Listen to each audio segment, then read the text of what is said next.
There's a story that I would like to share with you about a couple who visited Scotland one time in the early 1970s and had a strange encounter. So here we go.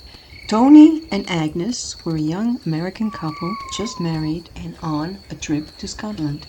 It's a beautiful country that provides natural beauty with its rugged landscapes, dramatic sceneries, spooky castles, and of course, if you didn't go to a local pub, your trip wasn't complete.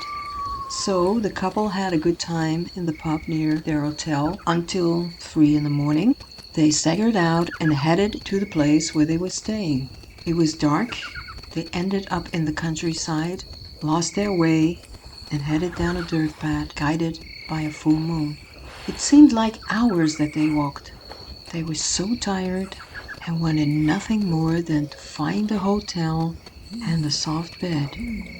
In the distance, Agnes noticed a flickering fire. They discovered it was a barn. They heard a loud hammering and banging that came from inside the barn. Finally, they found someone who could tell them the way to get back to their hotel. They stepped into the doorway and discovered it was actually a blacksmith shop. The man stood with his back to them, hammering away on a glowing orange horseshoe on an anvil. He didn't notice Tony's and Agnes's presence. Tony said, "Hello, sir. Excuse me." And the blacksmith turned. Tony looked the blacksmith right in the eye and then at Agnes. He looked so familiar, they thought. Perhaps an actor? But then it registered. The black hair and sideburns. Elvis! Elvis Presley! The blacksmith wiped the sweat off his face and said, "What can I do for you people?" in a thick Scottish accent that even Agnes, whose grandfather was Scottish, couldn't understand. The man didn't wait for their question and just pointed in the direction they had to go to finally reach their hotel. He just went back to work. He wielded a hammer and looked back and took one last look at the couple. Freaked out, Agnes and Tony glared at him for a moment and then hurried on their way. They would return in the safety of daylight the next day, they promised each other. The next morning, they returned to the spot and there was nothing there.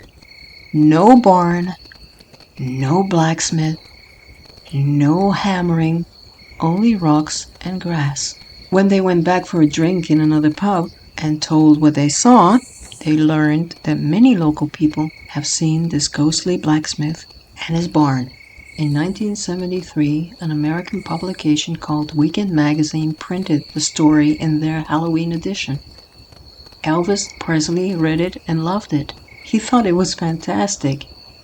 He did some research himself and learned that his ancestor home was in Lonmay, a remote Scottish hamlet in Aberdeenshire, and that a blacksmith named Andrew Presley lived there. Andrew married Elspeth Legge in Lonmay in 1713. Their son, Andrew, was born in North Carolina in 1745. Happy Halloween, you guys!